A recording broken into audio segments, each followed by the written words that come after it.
It's not really in the rules. We've never seen this before. What do you do? Those are big decisions. Taking somebody out of the lead or taking somebody from even 12th in the Fonda 200, right? How do you get up every day and read about how terrible you are? It's amazing the conspiracy theories, and that's probably the sickest feeling to be a track promoter.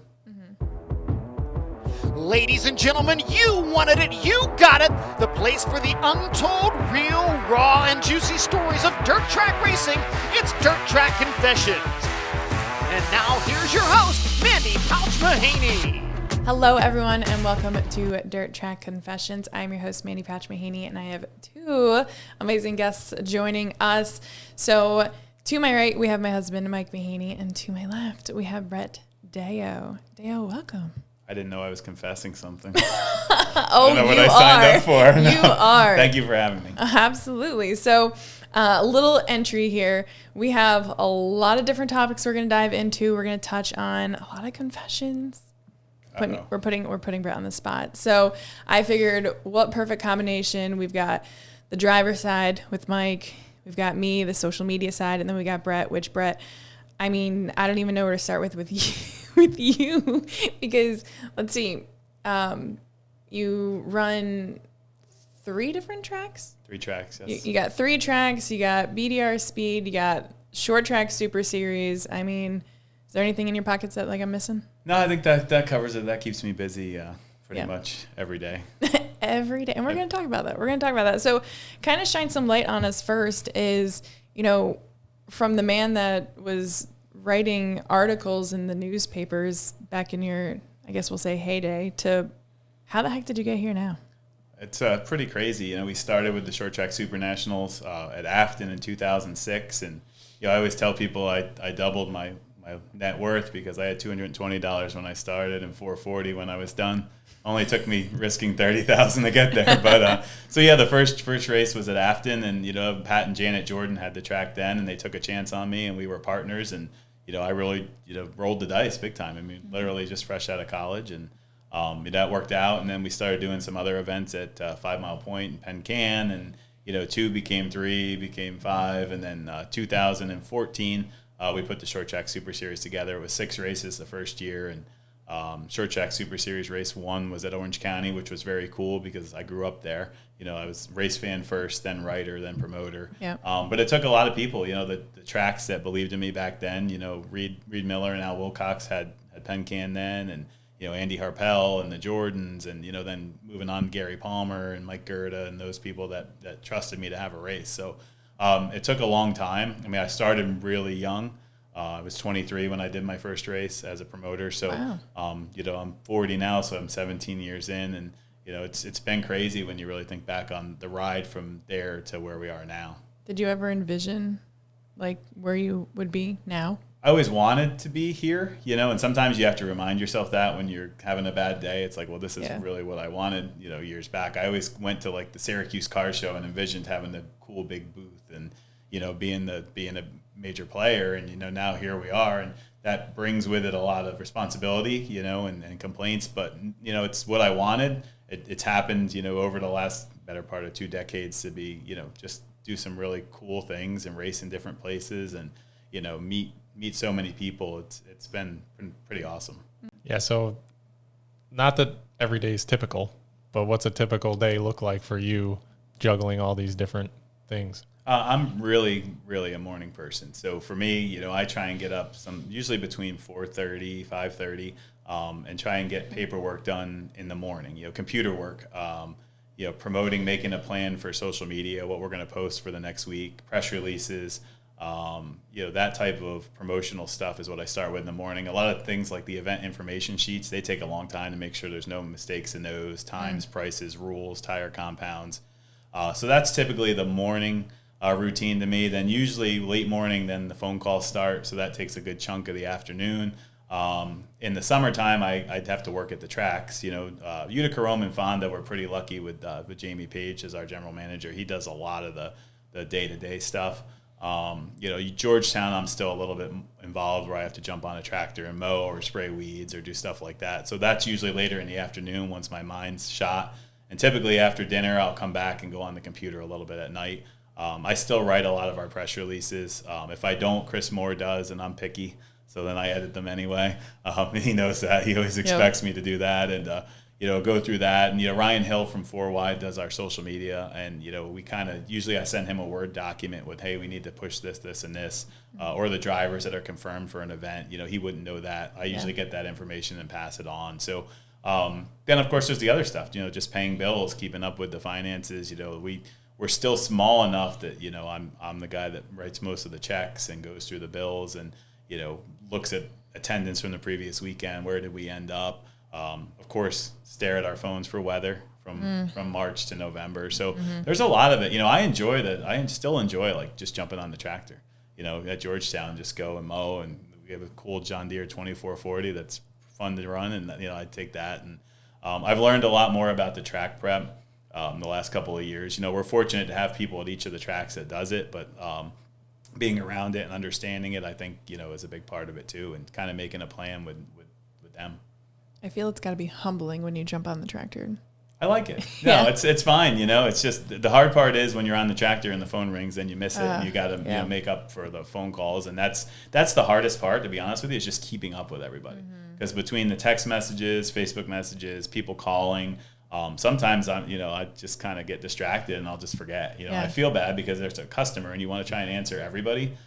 Me. But of course you. But one of the things that about our deal is we're not corporate. So even though we have people in place in different spots, people still want to talk to me.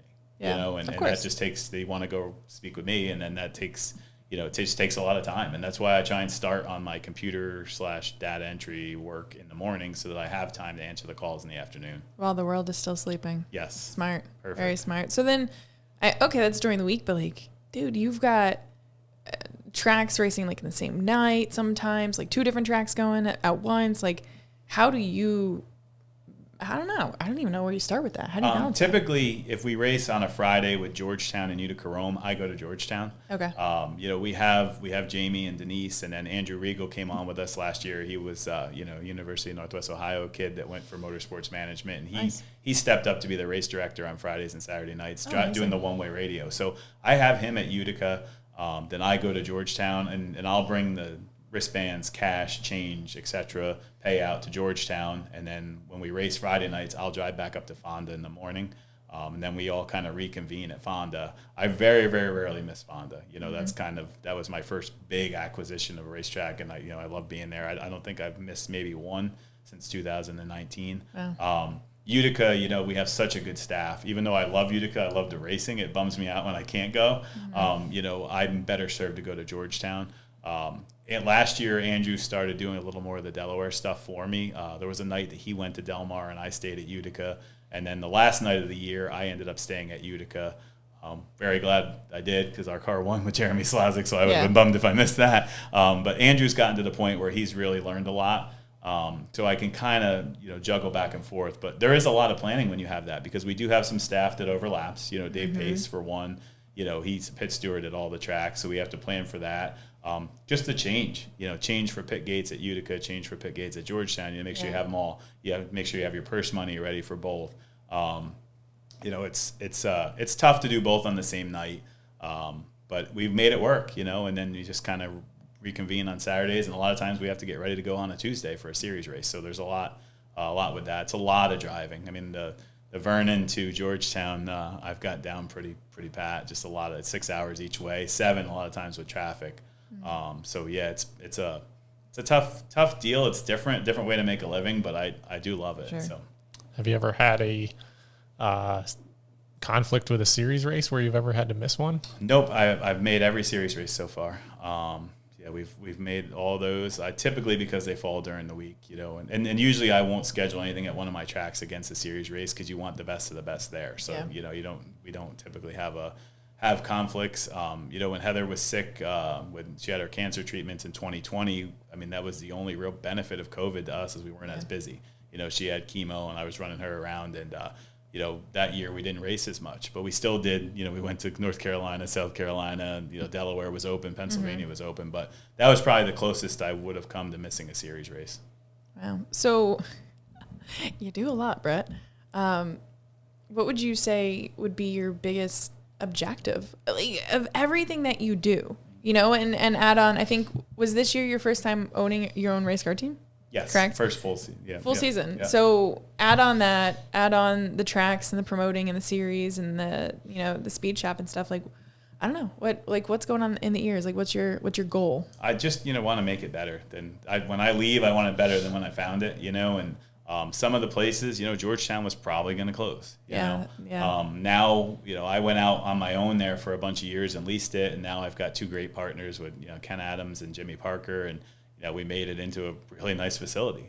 But it took me putting 5-6 years there in on my own and trying to find out ways to make it better without spending a ton of money that I didn't have, and you know, so that, you know, Utica Rome's been on thin ice. You know, that's been a tough deal, and you know, keeping these places open, you see every day tracks are closing. So if we're able to keep them open, you know, that's a great thing.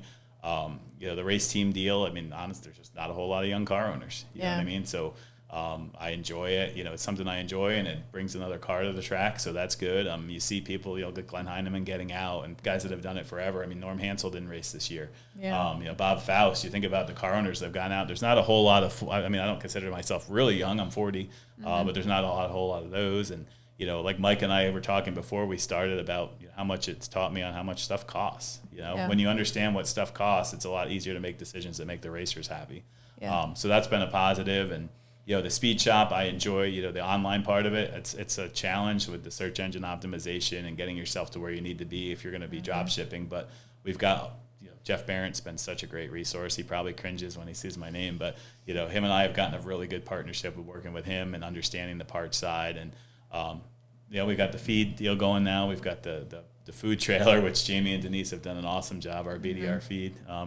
We started doing, you know, motocross events and some other stuff with that, and that's been really cool. Wow. Just got a new, she's the right woman to be doing fried that, dough maker that really cranks them out, so we're excited about that. But yeah, I just want to make it better. I mean, there's a lot of people that just identify, a lot of problem identifiers, I guess you would say, in our sport, but nobody that really wants to jump in and stick their neck out and deal with it. But I love racing. It's what I've grown up. I mean, it's my life. You know? That's what I grew up looking forward to. I got good grades in school, so I could go to Orange County on Saturday night, and I really had to do well to get my dad to take me to Accord because he wasn't a fan. But, you know, it kept me on the honor roll. It kept me doing well in school. It's what motivated me to go to school for journalism, and, you know, I don't want to see it go away in my lifetime, that's for sure. Yeah. When was the last time you went to a race that you weren't promoting? Actually, this year, 5 Mile Point. I kind of knew it was going to be the end there this year. I mean, I know they kind of had the false last race last year, and I knew from talking to Andrew that it didn't look good past this year, and I did announce there for a while when I was in college. So we actually we took the race car, went down, my dad and stepmom came, we had a bunch of people in the pits and just hung out, and I had a great time. You know, it was fun, and just went down to race, and we actually were planning on doing the Gobbler too, but it was just so cold. You know, it was so cold. I just bought the pay-per-view and watched from my living room. But, you know, that was probably the last time this year. I usually try and get to a half dozen or more. I mean, it's tough. Even this year with all the rain, we did 63 events. So, you know, last year we did close to 80 because we didn't have all the rain out. So it's hard to actually find a day to go do another race. But, yeah, that was the most recent one this summer. So, okay, you try to go to other tracks, which kind of leads me into wondering, do you ever do any type of studying?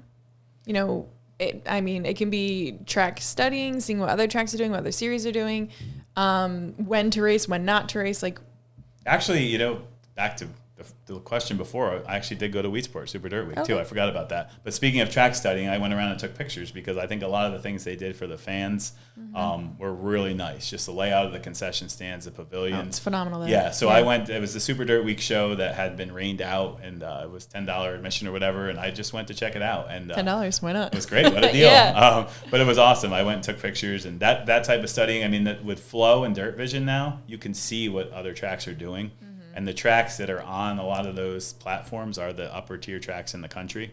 So, you know, just looking at places like Huset's and, you know, Eldora and stuff like that. I mean, I have it on all the time, just getting ideas. You know, the promoters workshop, I went last year to Daytona, and I thought, I hadn't gone in a while, and I thought that was really cool for ideas. Okay. You know, I just being able to sit in the room with different promoters and what they do. And, you know, one of the things that we do with our 4 cylinders, with the race clean, save some green, where if they go green to checkered. I love that. I love that. And that actually Love came it. from Lucas Oil Speedway. Okay. In one of the promoters meetings I went to, they were doing it with their support division. So you do stuff like that.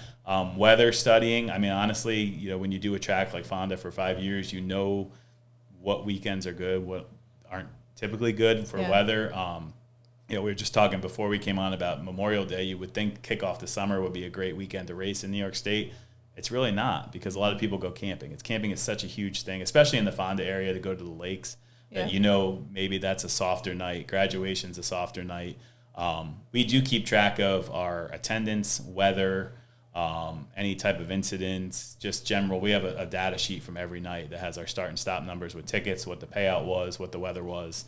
And, Insane. you know, now I kind of can base my schedule for the next year off of that. Yeah. You know, we actually had talked about running a Lou Lazzaro Memorial Race this year on Memorial Day.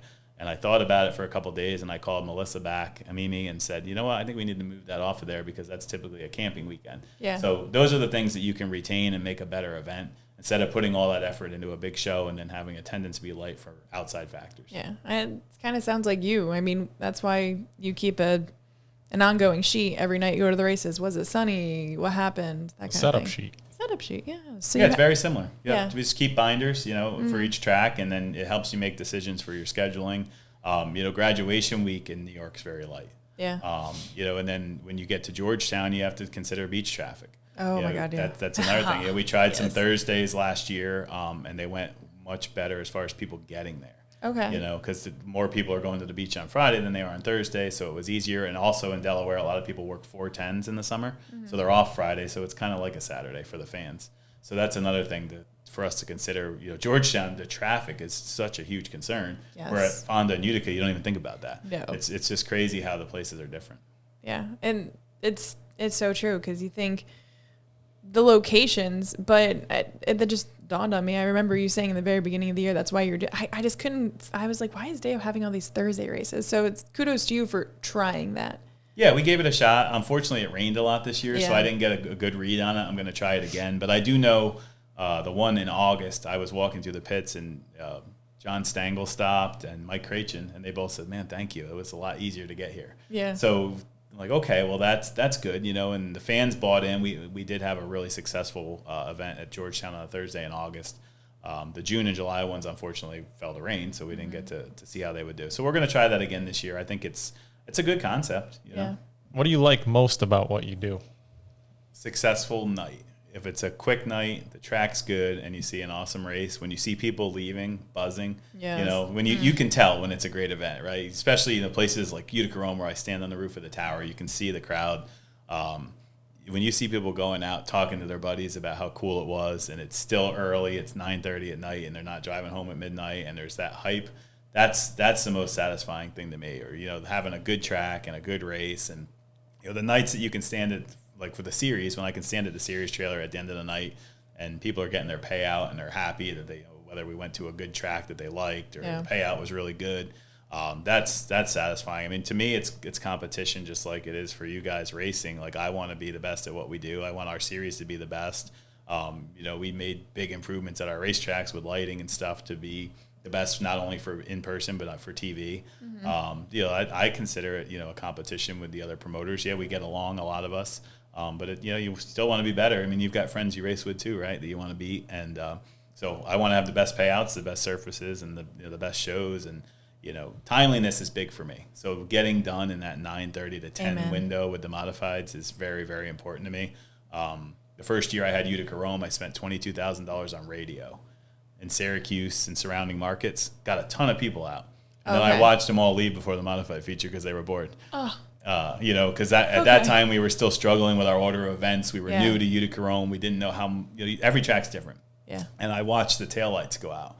And I'm like, all right, from here on out, the modifieds are going to be done around 9:30, whether I have to change the order or not during the night. And that's what we've done. And but it took me spending all that money, getting new people there, and watching them get bored and go home to get that through my head. Oh my gosh, so many people, they just you change one little thing and they freak out. Yeah, it's hard. You know, now we know. You know, we just know. Yeah. You know, if you run this order of events, unless there's some catastrophe, we're going to be done at, the amount of time. And, Billy Decker and I have a running text back and forth because he loves to go home, right? He loves going home. So he'll text me tick-tock if we're going slow, or I'll get a thumbs up at Utica Rome if we get done in time. So he would. Yeah, it's funny, but even he said it. He's at that point in his career where he doesn't have to race every week, but the fact that we were getting done early made him want to race at Utica Rome. So it's not just the fans. Yeah. It's everybody. So I mean that's a big part of it, and I think we all have work to do in racing on time because people's attention span is so short anymore. And I think Wall Stadium did prime time racing at 8:00. Right? They advertised qualifying is going to be before that, and I actually am thinking about doing that at Fonda this year. Okay. Saying 8:30 is going to be. We're going to start features at 8:30, and we're going to make sure we start features at 8:30. So if you're there before and you want to watch the heat races and hot laps, obviously we love to have you. Yeah. If you are at the lake or you want to take your wife out to dinner and be there at 8:30 and watch the features, then you can do that too. So that's something I'm looking into. Wow, that's a commitment.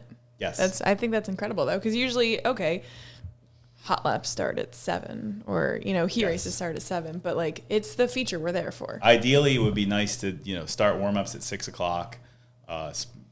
For Fonda, I'm saying, spray the track right before 7, and then do another quick track prep, and then start with the pro stock feature at 8:30. I think that would be ideal. If we can do it, we're going to try, and it's probably going to take a little bit of, like the vintage nights. I think we're going to put them out early, 5:30. We just need to get better. We need to get better on time, or we're just going to be racing in front of empty grandstands again. So it's going to look like COVID again. Honestly, people value their time right. And it's hard to get people out of their house. I mean, it's so easy to have consume entertainment right in your house that the last thing you want to do is go somewhere and be there too long and sit on a board. And you know what I mean? We really need to think about that, or we're going to be a thing of the past, I think. Which we are absolutely touching on live streaming 110%. So with Mike's question, tell me what is, I don't know if I want to say the worst, but what is the biggest struggle that you really you could just do without with what you do? Knowing in hot laps that the track is going to be bad is one of the worst feelings ever. Really? And not so much taking rubber bad, because you can always fix that, right? You can either wash the rubber off with water, or you can till the track. But when it's too soft underneath and it's going to be rough all night, it is a feeling of just complete, your stomach turns. And it happens. It happens at Fonda a lot because of the water table and the river and everything that goes along. You can think, all right, we're going to pack it all day and pack, and it's going to be okay. And then the modified hot laps go out and it blows apart, and you're like, oh boy, you ain't fixing this with a grader. And everybody's there. That's a terrible feeling. I think probably the worst feeling I ever had in my entire life was the Gobbler in 2014 at Accord, when we opened the gates, and it had snowed that week, so there was a lot of frost in the ground. We worked all week to plow snow, shovel the grandstands, and a little bit of calcium was spread on the track, which is normal for there. Yeah. And it brought all the moisture up. Calcium draws moisture naturally from the ground. That's what it does, and we couldn't race. And I had everybody there, 130 cars. So that was a horrible driver's meeting to have. Anytime anyone gets hurt, opening day at Fonda, we dropped the green on the first heat, and Craig Hansen broke his back. That's a sick feeling because it's your event that somebody's getting hurt at, and there's a guy that works every day. He's a paver. What I mean? It's his livelihood, not just his hobby. So stuff like that really bothers, as a promoter, that's the stuff that really gets you. But honestly, when the track's going to be bad and you can't do anything about it, that's probably the sickest feeling to be a track promoter. Mm-hmm. With the many roles that you play, when a tough decision has to be made, whether on the track or off, how do you decide when you'll get backlash from either decision? That's a tough one. I mean, fortunately for me versus promoters 25 years ago, we do have the ability to watch replays if they catch it. Yeah. It's nice, even with Flo and Dirt Track Digest and everybody being there, if they do catch it, you can kind of take a minute and watch the video. Sometimes you just know it's going to be a problem just from who it is. You know what I mean? It's just some people take things better than others. That's life. And, sometimes when you're going to put someone to the back that they're going to come screaming, or they're going to be going after the pit steward, and it doesn't make it right to let them do what they did, though. You know what I mean? Yeah. Sometimes you just got to grit your teeth and make that decision. And, sometimes there's people you really like, people you really like that are, they're good for you. They're friends. They're good for the track. And then they do something and you're like, man, that sucks, but they got to go to the back. Yeah. You know what I mean? It's, I mean, we've had that. Like, Mike and I have been on vacation together. I've had to put him to the back, and you don't want to do it, right? You don't. It sucks because I know how hard everybody works to get there. Yeah. And sometimes it's just the hole opens up, you go for it, bang together, the guy spins out, you got to go to the back. I mean, it's not, a lot of times it's not even intentional. Then if somebody draws good or draws bad. You hear that. There's just it's just amazing the conspiracy theories and for the most part you don't even have time to think about it. Something happens, you make a decision, you line the cars back up and you go back green, and then you hear about it for the next 4 days on social media. But at that moment, it's just, and sometimes you make a mistake. Sometimes we make a mistake. Sometimes you guys make a mistake. It's just we're human, and but it's so tough. I stress over it, and luckily, for me, I have Jeff Ollum's in the tower. I've got people that have been around racing for a long time in the tower. Our scorers, Jamie Page at the weekly tracks, he raced, promoted his own track, and now works for me. So you have those other people to rely on. We had a situation at the Fonda 200 with. We had lots of situations, right, Mike? But we had the halfway break deal where we had a couple of cars, were close, but missed it, missed the 10 minutes. And I said on the radio, are we absolutely sure that they were over 10 minutes? And I had 2 yeses. So a lot of times I require a second when we make a decision, of course. Because those are big decisions. Taking somebody out of the lead or taking somebody from even 12th in the Fonda 200, right? You restart 12th, you still got 100 laps. To 30th, the last car in the lead lap because you were a minute late on the halfway break. Yeah, those are hard decisions, and their financial implications are big. And sometimes you restart in the back and you get crashed, right? I mean, that happens. So there's so much that can happen that based on those decisions that I mean they're very stressful, but you got to do the best with the information you have. So, taking all your hats off, knowing the decisions you make, how do you emotionally handle this stuff? It's most people go to their job, they work all week, and then they get paid, right? And with me, I go to my job. Sometimes I don't get paid if the weather's bad or if people don't show up. Yeah, I mean, and then you have to read on Facebook how terrible you are all week. I have friends that have regular careers or people I've gone to school with, and they're just like, I don't know how you do this every day. Yeah. How do you get up every day and read about how terrible you are when you're trying the absolute best that you can, and that is hard. It's you really have to put a wall up, and know, most of the time, if somebody's upset, you can talk to them. The racer, you can talk to them at the end of the night. We had a situation a couple of years ago where Bobby Varon got stuck on pit road. The very first 200-lap race I ever ran, the Fonda 200 2019, got stuck on pit road by accident, lost all of his track position, and he just got stuck. I mean, it was just one of those deals where I opened the pits, Billy Decker's car broke on pit road, everybody got jammed up. Bobby went from 8th to 30th. So I went to Victory Lane, walked down to his trailer. He was driving for Alton and Carol Palmer that time in the 76. And I said, it's 100% my fault. I'm sorry. Yeah. And he was like, wow. Nobody does that. He couldn't believe it. Up to and honestly, they came to my very next race at Afton 2 weeks later because they were just so happy that I came down there and said, hey, it was my screw up. And those things happen. You know in the back of your mind, like on the ride home, I rethink every race, especially the series races. You have hours of driving to think about, was that right? Was that wrong? But yeah, it is hard. I mean, I don't care who you are or how used to being in the spotlight you are, reading how terrible you are every day is an exhausting thing. And I don't care what, it makes it very difficult to even look at it. Like Sundays, I try not to even look. Yeah.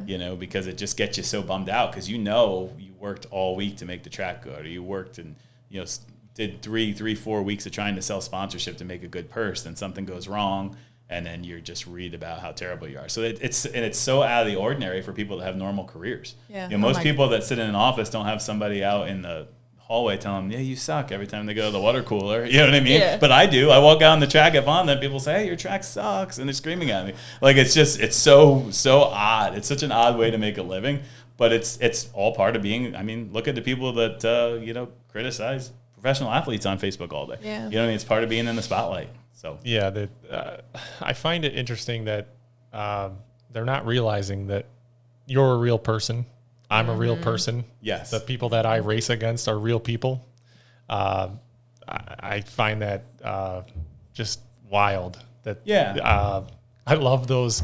I love the deal where they do like a TikTok video and the guy's bashing the celebrity, and then the guy walks around the corner and they look at him and they're like, they shut right up, because they're not going to say it to his face. No.